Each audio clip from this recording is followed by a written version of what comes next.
ہمیشہ ان سے لوگ ان کی کتنی بےزتی کرتے ہیں کہ اپنا نام تو کم از کم سچ بتا دو، اپنا باپ تو بتا دو، لیکن نہیں بتاتے. تو ایسی کوئی بات نہیں، اگر آپ نے مجھ سے عمر کا پوچھا یا نام کا، ایسی کوئی بات نہیں.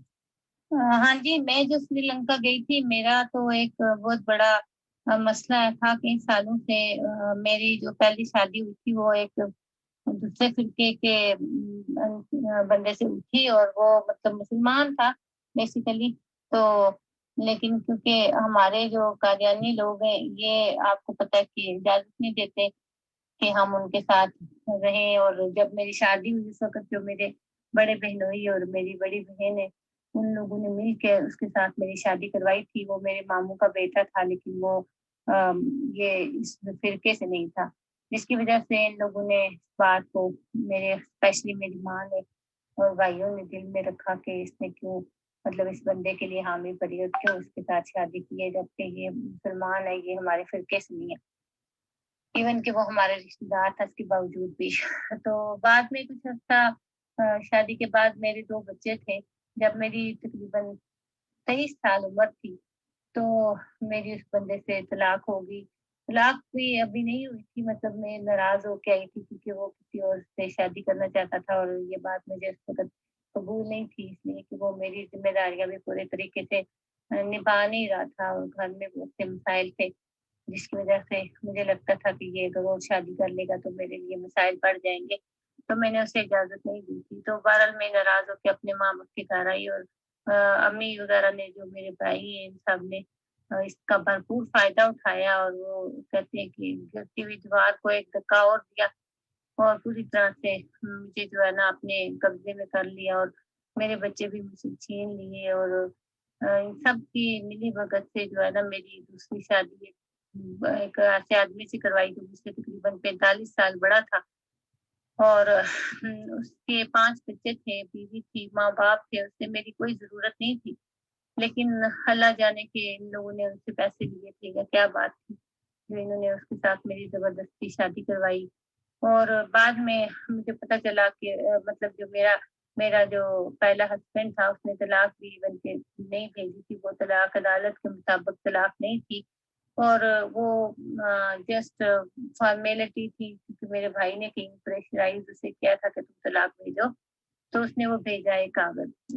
تو بہرحال یہ ایک لمبی کہانی ہے. اس کے بعد میرے بھائی نے میری زبردستی اس بندے سے شادی کروا دی جسے میری ضرورت نہیں تھی، اور اس نے اپنا علاج کروایا ہوا تھا کہ اس کے گھر اور بچے نہ ہو، اس کے بچوں کی ضرورت نہیں تھی. اور میری گھر والوں نے یہ مجھ سے وعدہ کیا تھا کہ تم اس کی شادی کر لو تو ہم تمہیں تمہارے بچے پہلے والے جو ہے وہ لے دیں گے، اور پھر تم اچھی زندگی گزارنا. تو میں نے سوچا کہ چلو اگر میرے بچے مجھے لے دیں گے تو پھر مجھے اگر کسی کالج میں سے بھی شادی کروائیں تو میں کر لوں، لیکن میں اپنے بچے کسی طریقے سے پالوں.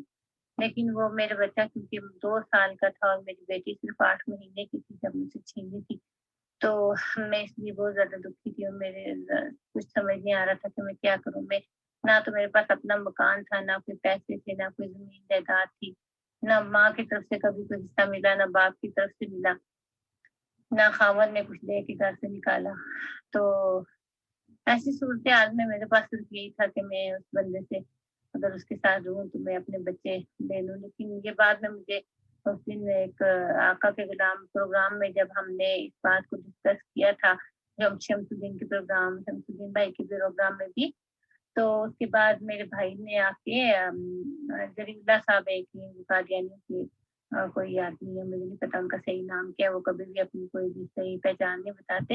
ان کے پروگرام میں میرے بھائی نے آ کے خود یہ تسلیم کیا کہ انہوں نے میرا نکاح پڑوایا تھا، جبکہ یہ ایک گناہ ہے، ظلم ہے.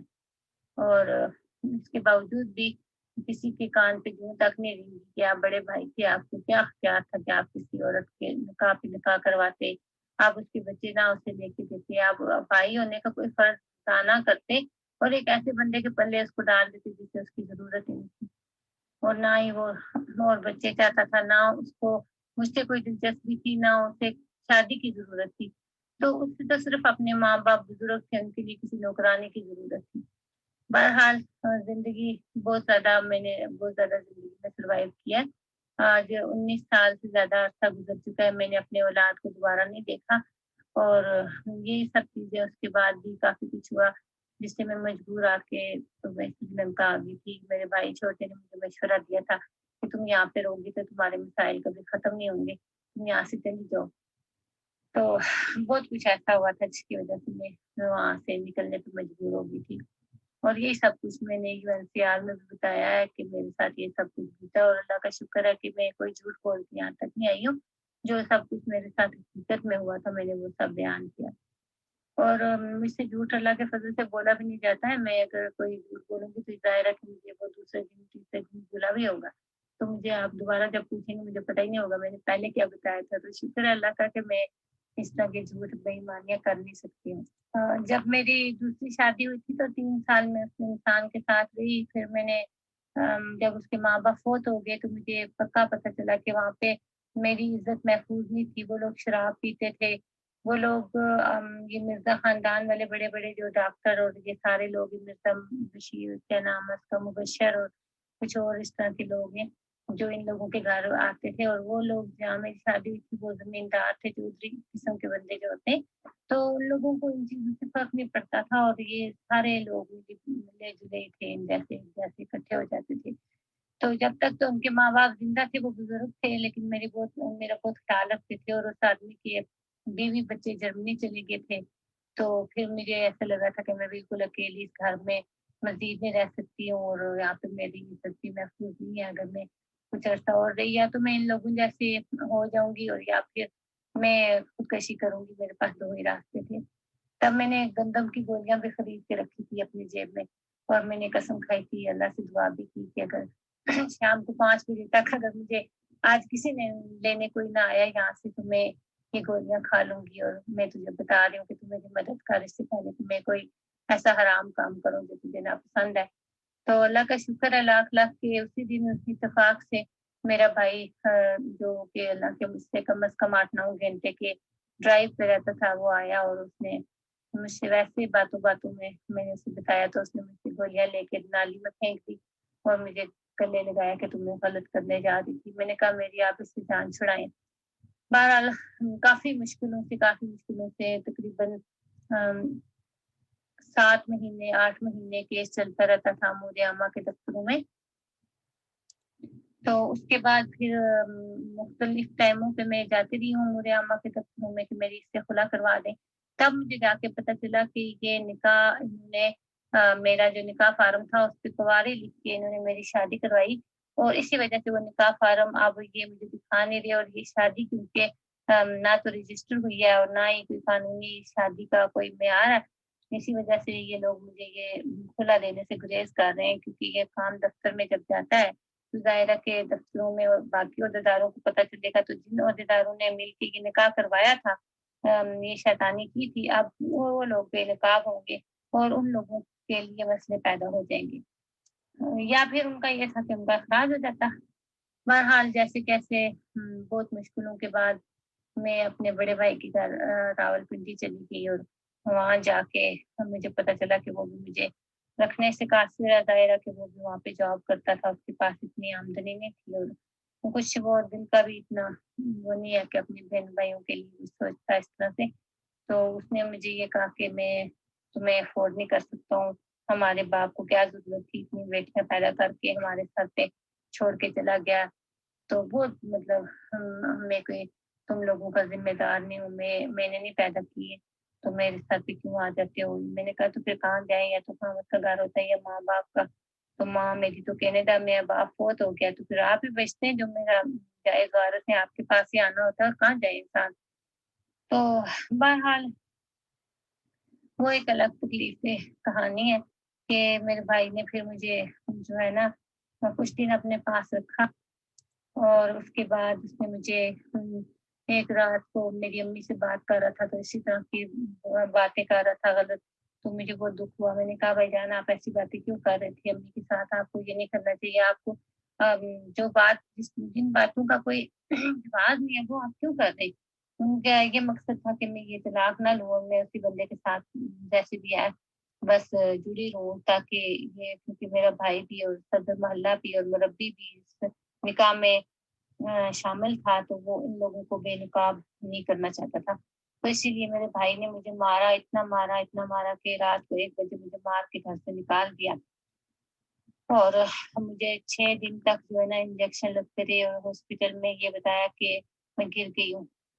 تو ایسے کر کے جو ہے میری خالہ پھر مجھے اپنے گھر لے کے گئی، اور خالہ کا ایک بیٹا تھا جس کی کہیں بھی شادی نہیں ہو رہی تھی، اور وہ مطلب خاندان میں بھی ایسے آپ سمجھ لیں کہ مالی لحاظ سے بھی اور باقی بھی جو ہوتے ہیں تعلیم کے لحاظ سے بھی اور باقی تربیت کے لحاظ سے بھی بہت زیادہ ویک تھا، اور وہ نشہ وشا بھی کرتا تھا، اور اسی وجہ سے انہوں نے مجھے کہنے لگے کہ ہم اس کے ساتھ تمہارا رشتہ کریں گے۔ یہ وہی لڑکا تھا جس کو میرے بھائی نے یہ بولا تھا کہ اگر یہ وزیر اعظم بن جائے تب بھی میں اس کو اپنی بہن کا رشتہ نہیں دوں گا۔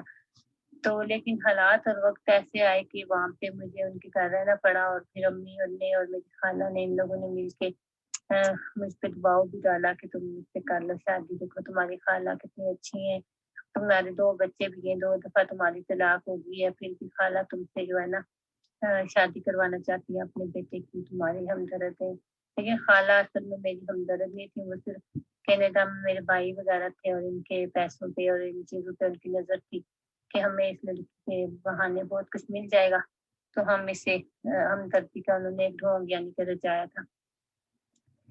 بہرحال جو دوسری طلاق ہوئی تھی میری، وہ پھر محلے کے صدر صاحب نے ختم کروایا تھا مسئلہ، کیونکہ جماعت والے قاصر تھے وہ طلاق کروانے میں، کیونکہ وہ نے کہا انہوں نے صحیح نہیں کیا تھا، اس کی طلاق کو کروانے کا وہ کر نہیں سکتے تھے، کچھ بھی نہیں کر پا رہے تھے۔ جی آپ کوشچن کریں۔ اصل میں یہ اس طرح کی جب بات کرتی ہوں تو میری طبیعت بہت خراب ہو جاتی ہے، میں کوشش کرتی ہوں کہ میں بہت مختصر اس طرح کی باتوں کا جواب دوں، کیونکہ میں یہ سب دہرانا نہیں چاہتی ہوں۔ میں جب بھی آپ نے ابھی محسوس کیا ہوگا میرا سانس بہت زیادہ تیز ہو جاتا ہے جب میں یہ باتیں کرتی ہوں، تو مجھے بہت تکلیف ہوتی ہے، اور میں اگلی مطلب کوئی بات کرنے کی پوزیشن میں نہیں رہتی۔ اس لیے آپ اگر کوئی بات کرنا چاہتے ہیں اور تو آپ مجھے پوچھ سکتے ہیں، پھر میں وقفے سے جب بتاؤں گی تو میں نارمل رہوں گی۔ شکریہ آپ کا بہت۔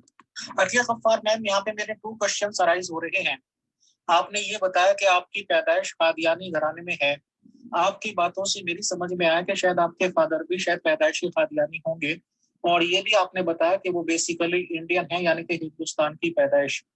تو آپ کے فادر نے ظاہر سی بات ہے گھر میں بچوں کے درمیان باتیں ہوتی ہیں، تو انہوں نے انڈیا کے ریگارڈنگ کیا بتایا کہ انڈیا میں قادیانیت کیسے پھلتی پھولتی ہے یا کتنی تعداد ہے؟ بھلے ہی اب سے 50-60 سال پہلے کی انہوں نے بات چیت کی ہوگی یا جو انہیں معلومات ہوگی، اور انڈیا میں کیا فیوچر انہوں نے بتایا تھا قادیانیت کا، کتنی تعداد بتائی تھی، ایک یہ سوال۔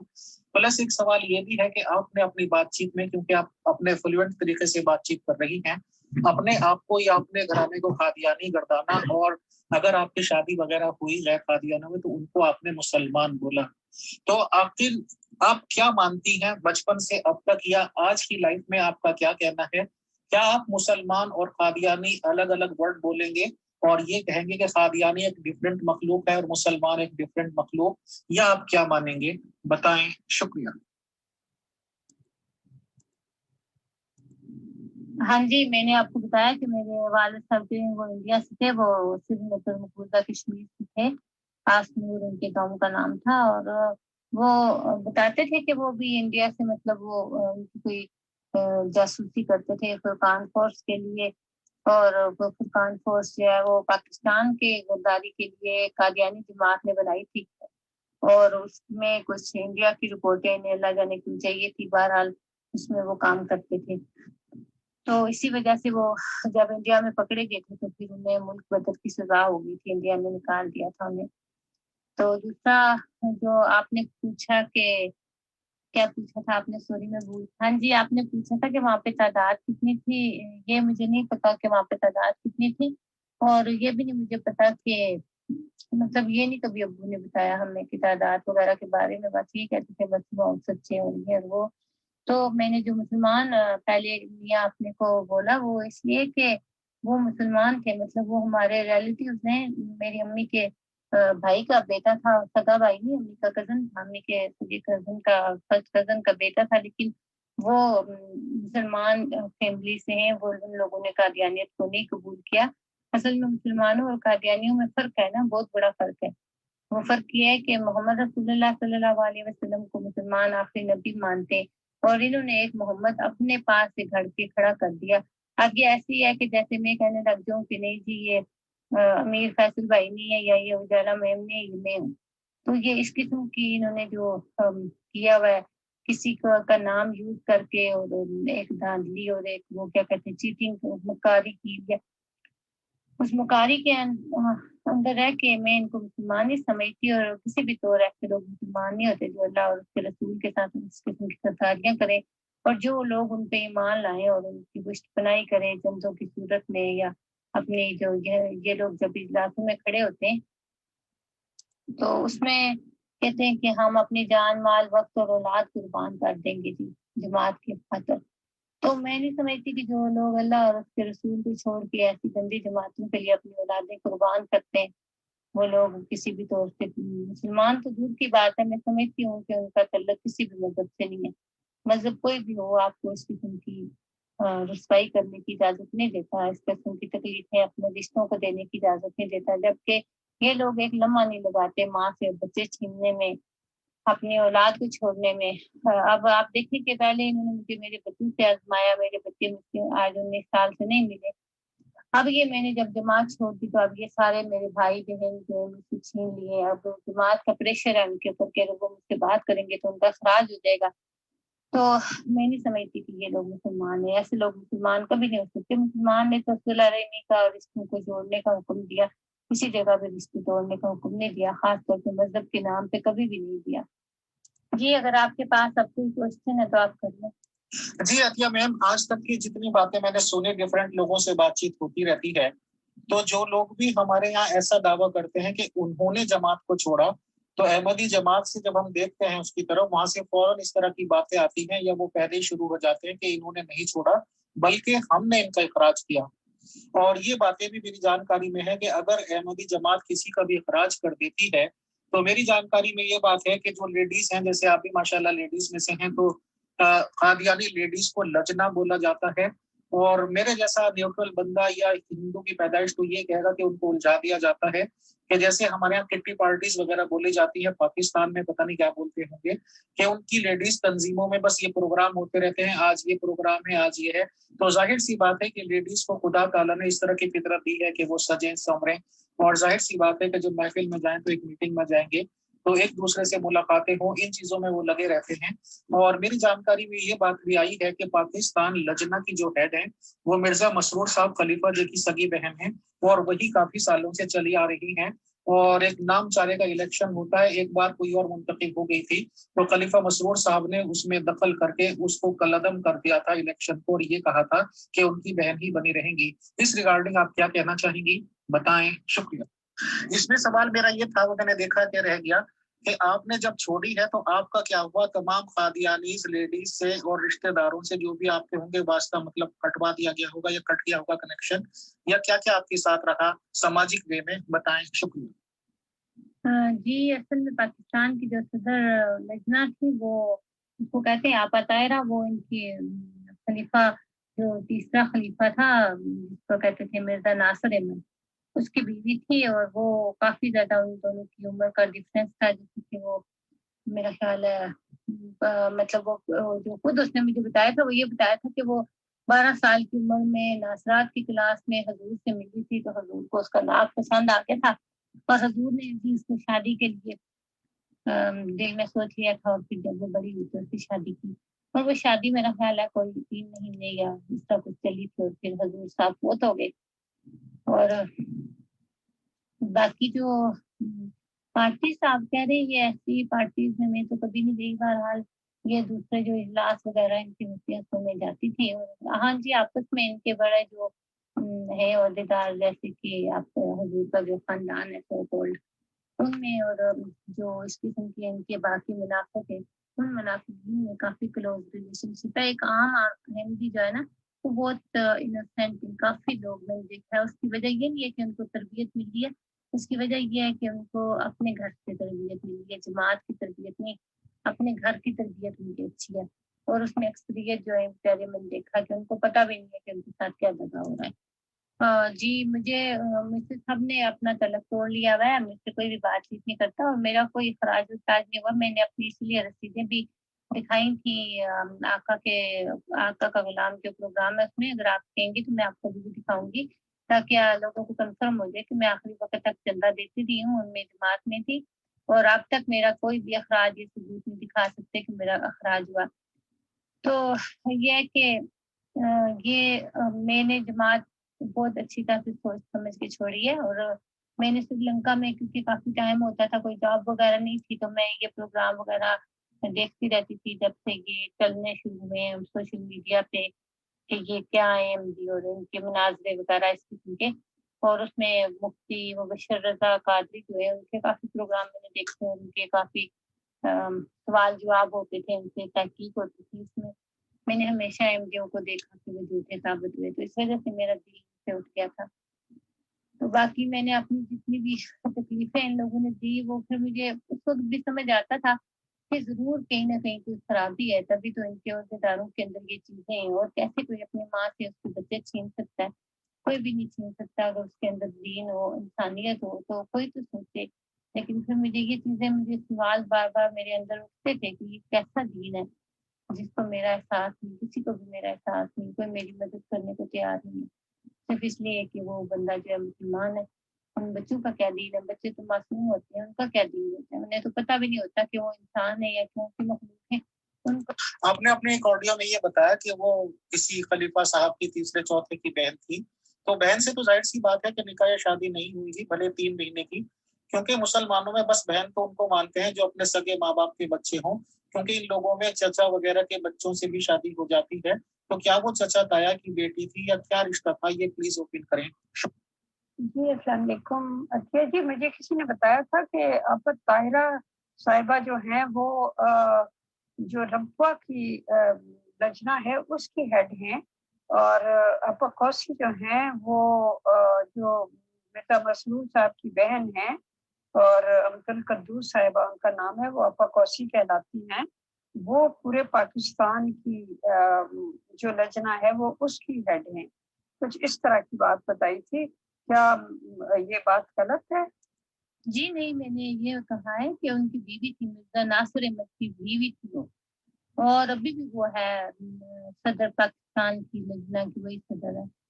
تو وہ ایسے تھا کہ وہ مطلب ان کا یہ آتا ہے کہ آپ نے جب خلیفہ نے شادی کر لی نا کسی عورت سے، اس کے اگر وہ خلیفہ دوسرے دن مر جاتا ہے تو اس کی جوان بیوہ پیچھے رہ جاتی ہے، اس سے شادی کرنے کا حق نہیں ہے دوبارہ. اگر وہ شادی کرے گی صرف اس سے کر سکتی ہے جو خلیفہ ہو. اور اگر کوئی خلیفہ شادی کرنے کے لیے ایگری نہیں ہے یا اس کی بیوی نہیں اس سے کرنے دیتی، جیسے کہ اس کے بعد مرزا طاہر احمد آیا، مرزا مسرور ہے، ان لوگوں کو کہا گیا کہ تم آپا طاہرہ سے شادی کر لو جی، وہ صرف خلیفہ وقت سے شادی کر سکتی ہے. لیکن ان لوگوں نے کیونکہ اس سے شادی نہیں کی، اب یہ کیوں نہیں کی؟ کچھ تو یہ کہتے کہ خلیفہ رابع جی بڑے اپنی بیوی کے وفادار تھے، انہوں نے اس لیے نہیں کی. کوئی کچھ کہتا کوئی کچھ، لیکن یہ بات نہیں ہے. بات یہ کہ یہ ان لوگوں نے تو شادی نہیں کی، لیکن وہ عورت کو ایک جوانی کی عمر میں ایک اتنے بزرگ آدمی سے شادی کروائی، اور پھر اس کے بعد وہ بندہ مر گیا اور وہ ساری عمر جو ہے بیٹھی رہی تھی اس کی یاد میں کہ وہ شادی نہیں کر سکتی. حالانکہ یہ کوئی بھی کسی جگہ بھی یہ نہیں لکھا ہوا کہ خلیفہ وقت کی شادی ہو جس عورت سے، وہ عورت بھی دوبارہ شادی نہیں کر سکتی. تو یہ انہوں نے ایک اپنا ایک اسٹیٹس بنایا ہوا ہے. تو یہ سب ڈرامے بازیاں ان کے یہاں خاندان کے اندر چل رہی ہیں. جی وہ جو بی بی کوسی جس کو کہتے ہیں، مجھے نہیں لگتا کہ وہ، اب نہیں مجھے پتا کہ کون ہے، لیکن جب میں پاکستان میں تھی تب تو مجھے یہی پتا تھا کہ آپ رہی جو ہے نا پاکستان کی وہ ہے صدر ہے. تو بی بی کوسی تو کیونکہ تب بیمار بہت رہتی تھی، بہت ہی کم کسی جگہ آتی جاتی تھی، میرا خیال ہے ان کو کینسر ہوا تھا، تو اس وجہ سے آپ طاہرہ کا ہی بتاتے تھے کہ وہ ہی. باقی مجھے صحیح نہیں اس بارے میں اب تک معلومات نہیں ہے کہ میں آپ کو بالکل 100% بتاؤں، لیکن یہی مجھے پتا ہے کہ آپ طاہرہ صدر تھی پورے پاکستان کی. تو باقی ہو سکتا ہے کہ بعد میں کوسی کو کیا ہو، جب وہ ٹھیک ہوگی تو اس کو کہا ہو کہ تم رہو صدر واپس. مغل میم بھی شاید آپ سے سوال کرنا چاہیں گی. میرا تھوڑا سا لاسٹ کوشچن ہے آج کے لیے کہ جیسے ہندو تو چلیے بدنام ہے کہ پیڑ کو، پتھر کو